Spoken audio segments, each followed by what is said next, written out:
Camino's been out for almost a month now, and I'm finally coming around to review it. I saw the movie like right when it came out, but I haven't had time to review it, but here it is. Before I get into it, I just want to warn you, this will be a spoiler viewed. Spoilers for El Camino and also spoilers for Breaking Bad. You've been warned, so here we go. Man, I was pumped for this movie. Before I get into it, Breaking Bad, I think, is my favorite piece of cinema or anything like ever made. I think it's from start to finish, it's just perfection, well crafted, well acted, perfectly written. Everything about it I just love.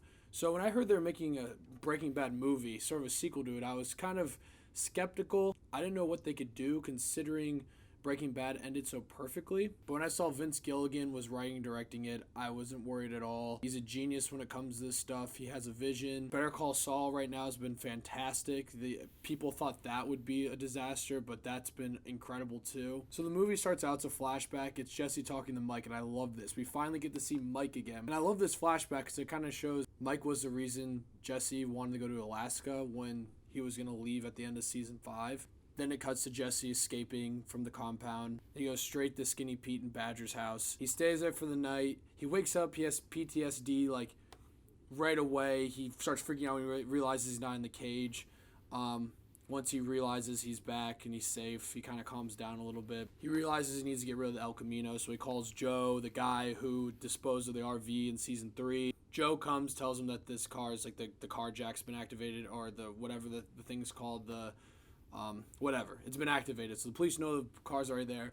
And fucking Skinny Pete, man, let's fucking go. That is a fucking true friend right there. He's gonna bite a bullet, go to the cops, get interrogated, probably get charged with something, just to make sure Jesse gets out of there okay. I like how Badger really got the bad end of the stick. He's got to hitchhike like 200 miles. Like, that fucking sucks. And then that line Skinny Pete says, he's like, dude, you're my hero and shit. That's fucking awesome. This is one of the reasons why I love this movie, just because it ties up little loose ends. Like, the finale of Breaking Bad tied up almost everything except for what happened to Jesse Pinkman. This just shows us tying up little loose ends. Jesse and Skinny Pete and Badger kind of have their closure now. They have closure as friends. They know where each person's going. They know everyone's going to be okay. It's good closure that I never thought I needed. I love that shot where it shows the police car and all like the SWAT team going to wherever they think Jesse is. Just shows how wanted they are and how crazy like things have become. Then we get our first flashback. And this is where I will say one of my gripes about the movie. It's not the flashbacks. The flashbacks are probably the best part about this movie. Gripe I have is, now Breaking Bad is so grounded and realistic and gritty, which is like perfect. This is what the show needs to be. They barely use any CGI. I think the only time you CGI on the show is when they showed the plane explosion in season 2. Maybe some other times, I don't know. So when they bring back characters, they look older or look different, and they don't want to use any de-aging CGI that I guess like Marvel movie uses, because they want everything to look as realistic as it can, more ground earth. But there are some that are just like very noticeable. Like, I don't want to really roast someone who's gained a lot of weight just because, you know, that's happened to me in the past. I don't know. Todd just it just stood out to me. It was kind of distracting, to be honest. But that was one of my only gripes. I have one other gripe, I'll get into it later, but that was the first one, and it is kind of distracting, but you know, you can get over it fast. It's a small gripe. It's nothing like that ruins the whole movie. In this flashback, Todd needs a favor from Jesse. They kind of have like a hangout day. And the favor is to dispose of Todd's maid's dead body, which is so fucked up. He killed her because she found his money. She wasn't even going to tell on him. She's just like, oh, I found this. Like, what should we do? Like, blah, blah. Kills her. So he has Jesse take care of it. And it's so weird because you see it in the show, but you really see it in El Camino that Todd is a sociopath. He, like, cares about Jesse. He, like, makes sure he's okay. He's very nice to him. But he has him locked up in a cage, killed his girlfriend. He's a psychopath. He killed the kid on the bike. And he kept the spider, the tarantula that the kid had, which is so fucking crazy to me. And so Jesse present day, goes to Todd's apartment to find the money. And it has a lot of cool shots. Reminds you of Breaking Bad. That's what this movie really is. It reminds you of a lot of Breaking Bad stuff, like the shots, the cinematography. Vince Gilligan knows exactly what he's doing with the camera. There's so many callback shots, so many shots. You're just like, this just feels just like Breaking Bad, and it's so refreshing. Before Jesse goes to the apartment, though, you hear Jesse on the radio, hearing that Lydia's going to die, and confirmation that Walter White's dead. And I saw some people online saying, oh, I wish Walter was in this movie. I would have been mad if Walter was in this movie. Like, Breaking Bad ended so perfectly. they even make this movie was risky. Like, it ended so perfectly. I didn't want them to alter anything about the ending, and this movie didn't do it at all. It just added a little bit more that I thought we didn't need. Apparently we did, though. Probably my second favorite flashback. Jesse buries the body, and Todd's like, can you give me a cig from the car? Finds the gun, and Todd's like, I'll take that now, Jesse. And you see Jesse just really, really just wants to do it, and he can escape and, live his life. But he knows if he does this, Brock will probably be killed, and he would never be able to live with that. So Todd asks what kind of pizza he likes, and he said pepperoni, and he starts crying. It's just a heartbreaking scene, and it shows that Aaron Paul, this is probably his best performance, this or either the last season of Breaking Bad.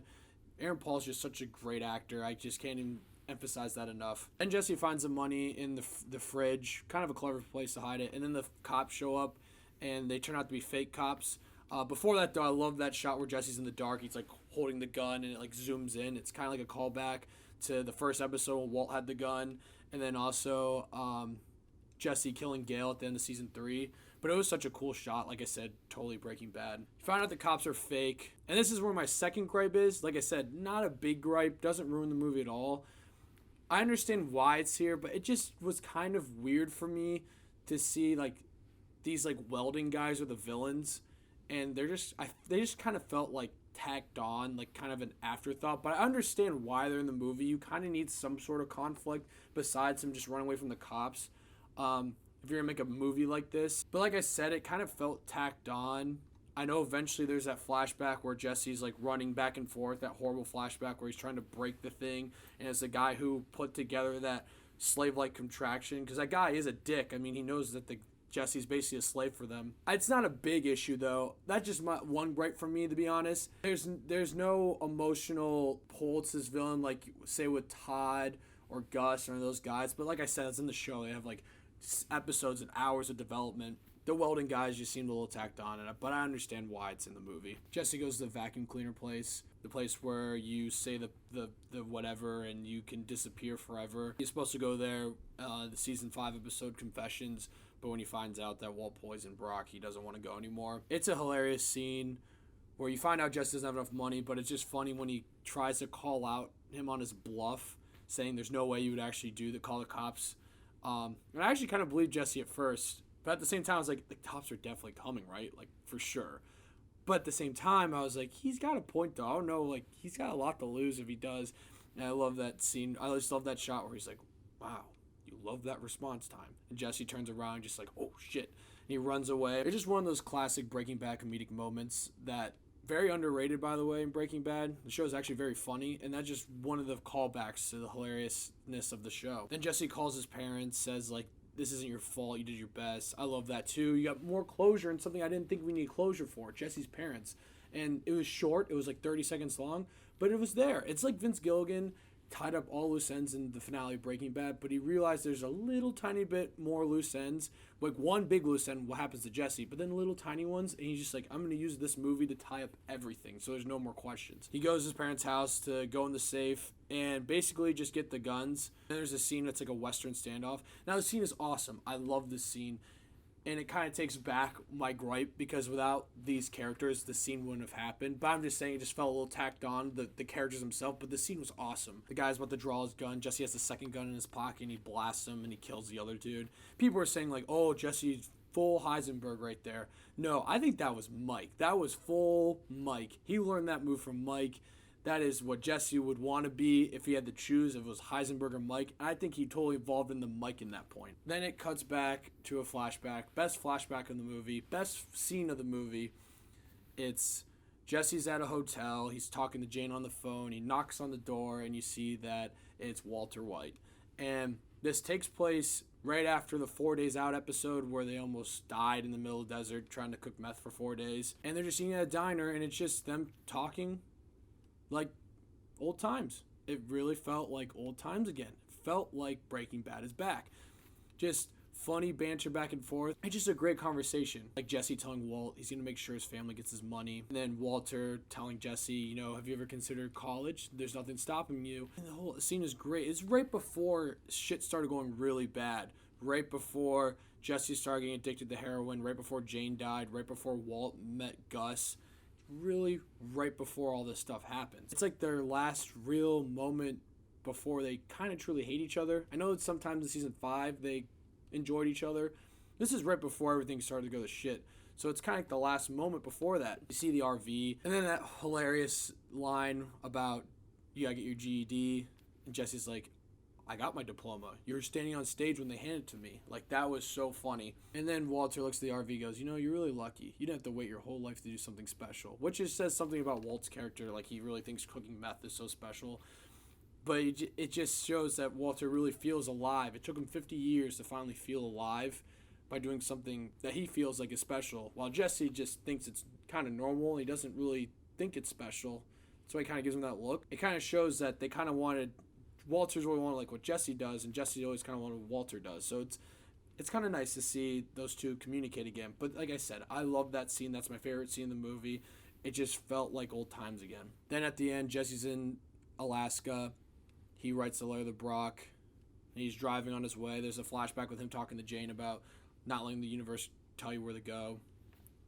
And then the movie ends of him just driving towards Alaska, driving to the little town where he's going to live a quiet life. And that's it. And like that's I love this movie. Like, I'm seeing people online complaining nothing really happened, nothing crazy happened, nothing like crazy Breaking Bad happened. I'm like, that's perfectly fine. I didn't expect anything crazy to happen. I expected Vince Gilligan to kind of tie up some loose ends that weren't completely tied off. Like the big question, what happened to Jesse Pinkman? And then the little things I didn't think we were going to see. I didn't think we were going to see all these flashbacks. I thought that was the best part of the movie. I did not think we were going to see Mike. I did not think we were going to see Todd. I did not think we were going to see Walt, especially. This isn't like another chapter of Breaking Bad. This is more like an epilogue to really just make sure everything is set right. Vince Gilligan's a perfectionist, and he wants to make sure all the loose ends are tied. It just shows why he made Better Call Saul, which is fantastic, by the way. And that's wrapping up soon, too. We're going to see what happens to Saul Goodman. I understand some people like to keep things up to their interpretation and have some loose ends there. I say with Breaking Bad, just such a grounded, realistic series, that you need to tie up these loose ends and make sure everything stays grounded. And the Breaking Bad finale does that, tied up everything with Walt. There's no questions what happened to Walt and what's going to happen with his money and his family and all this stuff. Now we know where Jesse's going. Yes, it's up to interpretation if Jesse's going to be happy, if he's going to find a wife, if he's going to do this, that, or whatever. You just have to know he got away, and he's going to probably live a happy life. A quiet, happy life is what he's always wanted. I love this movie because it was a nice callback to Breaking Bad. We got to see that universe again. The Breaking Bad universe is just so unique. It's so realistic, but it's also like a fantasy world that it was so great to visit it again. We still have Better Call Saul left. I think there's one more season. We're going to see what happens to Saul Goodman. El Camino shows what happened to Jesse Pinkman, and then Breaking Bad shows what happened to Walter White.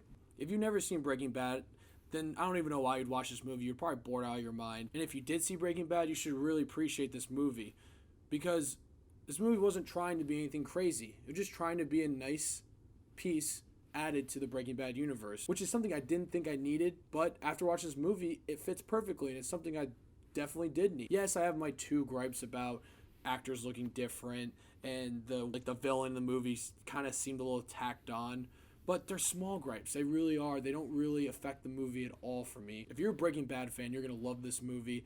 I love this movie. I'm going to give El Camino, a Breaking Bad movie, 9 Davey Daves out of 10. I'm excited to see how Better Call Saul ends. And after that, we'll have 5 seasons of Breaking Bad, then 5 seasons of Better Call Saul, and this El Camino movie. This is truly an epic series, an epic story. Like I said, probably my favorite story ever. Thank you guys so much for watching, and click here to see more of Davey Dave's Takes.